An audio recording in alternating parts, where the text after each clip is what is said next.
महापालिकेचा नवा निर्णय, प्रत्येक घरातून दरमहा 50 ते 100 रुपये कचरा संकलन शुल्क आकारणार महापालिकेच्या उत्पन्न वाढीचा हेतू, नागरिकांचा आरोप. तर हा निर्णय स्वच्छतेसाठी आवश्यक असल्याचं पालिकेचं स्पष्टीकरण.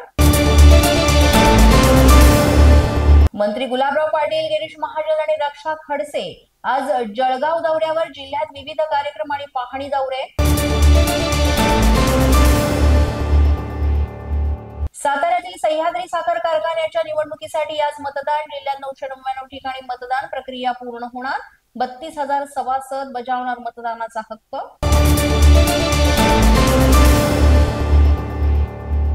माथाडी कामगार नेते नरेंद्र पाटील यांनी घेतली वनमंत्री गणेश नाईक यांची भेट. नवी मुंबईच्या वाशीमध्ये गणेश नाईकांनी घेतलेल्या जनता दरबारात माथाडी कामगारांनी गाऱ्हाणी मांडली.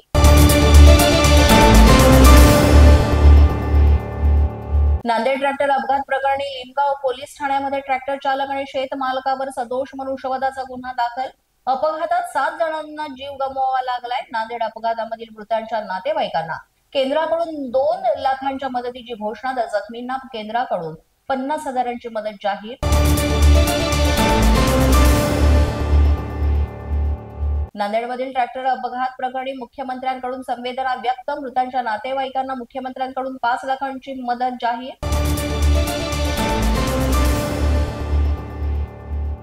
अमरावतीत रात्री अज्ञाताकडून हवेत गोळीबार. वसंत टॉकीज परिसरातील घटना. पान सेंटरवर 3 युवकांकडून विक्की नावाच्या व्यक्तीबाबत विचारणा झाली.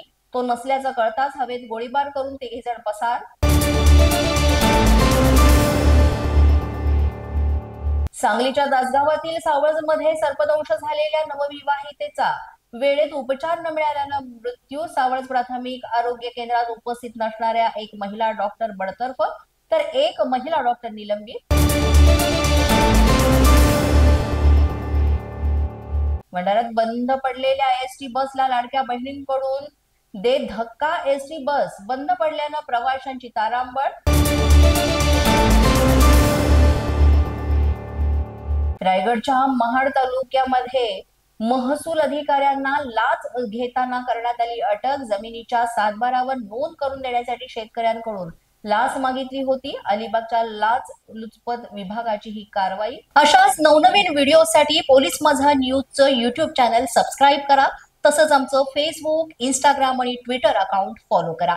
अधिक माहितीसाठी आमच्या www.polismazhanews.com या वेबसाईटला भेट द्या. पाहत रहा पोलीस माझा न्यूज.